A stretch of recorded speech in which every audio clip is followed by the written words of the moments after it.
Yes, but first of all, let me thank Ghanaians. The response was massive.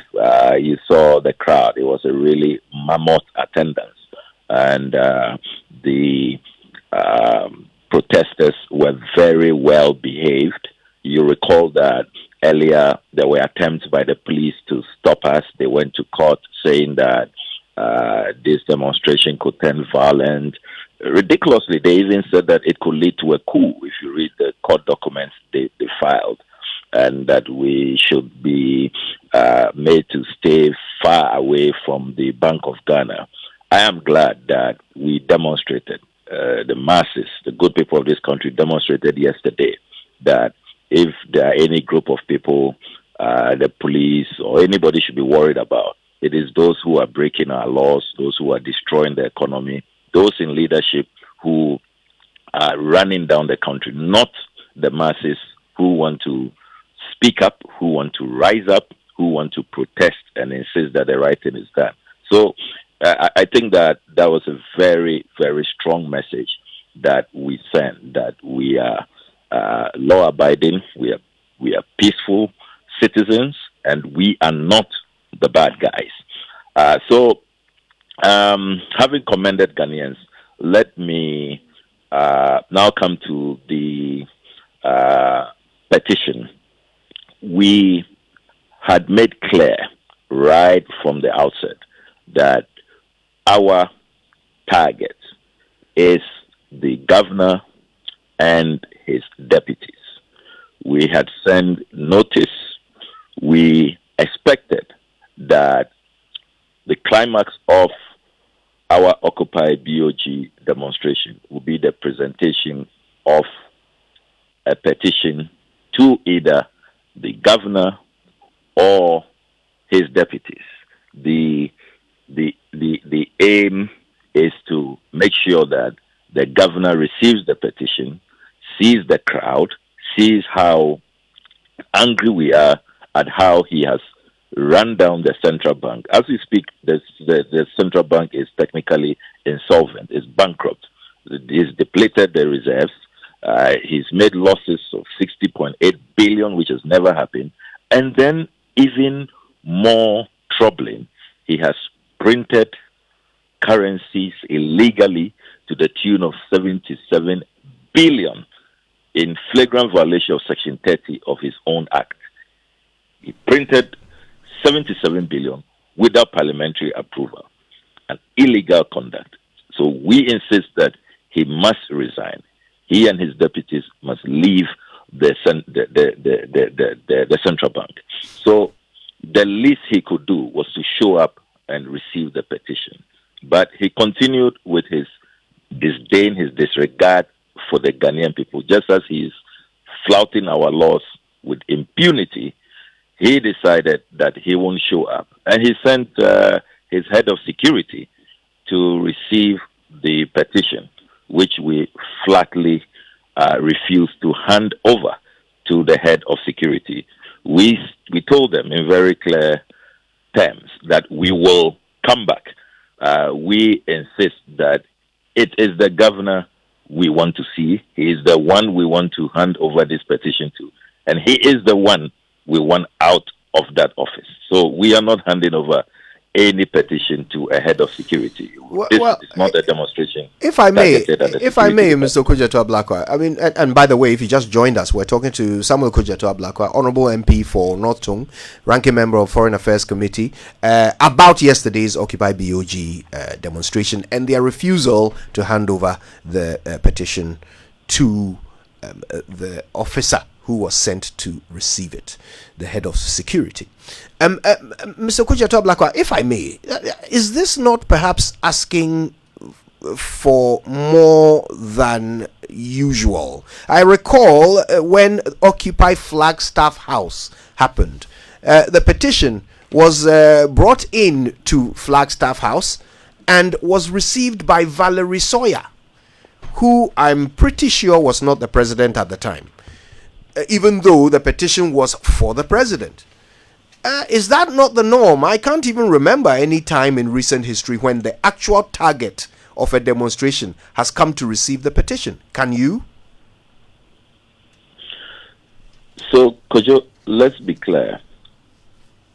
Occupy Flagstaff House, when we were in power, the Honorable Valerie Sawyer, at the time, was a deputy chief of staff. That's a senior position, a senior advisor to the president. She was supported, I recall, in receiving the petition by the Honorable Dr. Omane Boama, a cabinet minister, Minister for Communications. That is the level of respect we accorded to the Occupy Flagstaff House demonstrators. You have a governor, you have two deputies, you have senior directors. None of them were sent to receive this petition. The message to us is not lost on us. It's very clear. Let's send a head of security. Let's treat this whole demonstration with contempt. But what they forget is that in the process, they have only exposed their own disdain and disrespect for the Ghanaian people. You are public servants. The people employ you. The people pay you. Everything you look, all the monies they've wasted on either gold watches, on the so-called vehicle maintenance, and all of those ridiculous things in the 2022 annual statement, which has brought us to this level of bankruptcy and huge losses, are monies belonging to the Ghanaian people, the people's taxes. The least you can do after breaking our laws, violating Section 30 of your act, is to be a bit remorseful, contrite, and show the Ghanaian people some respect. So if they had sent at least the deputy governors or some senior staff, we will have considered the presentation of the petition.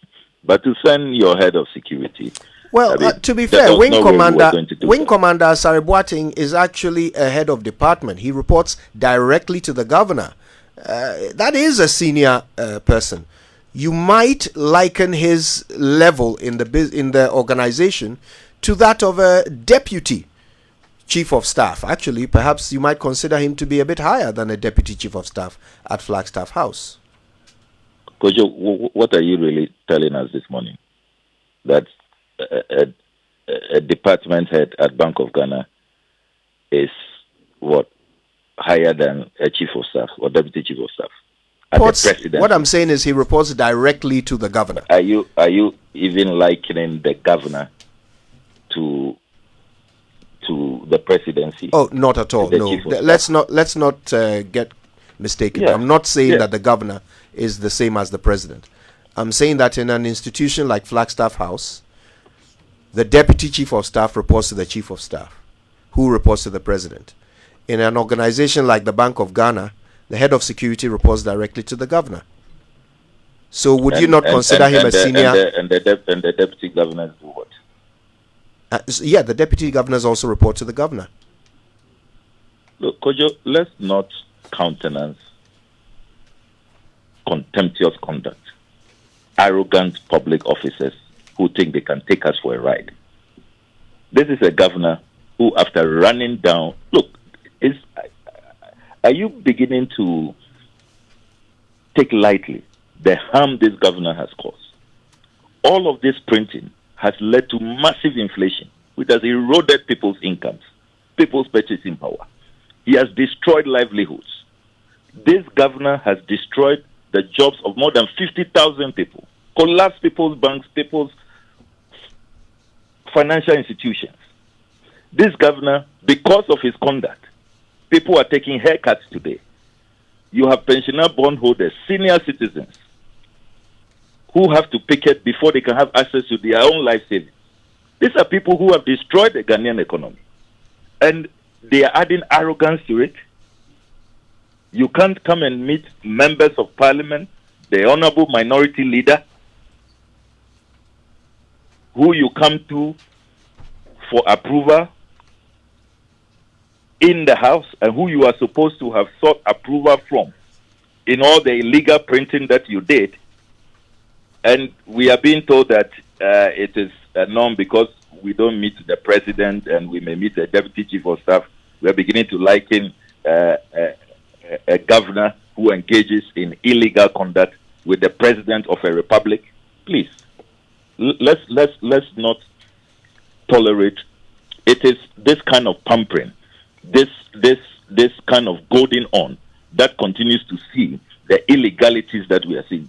Ghana has now become a banana republic where people are looting at will, breaking our laws, and they think that they should be pampered on top of that.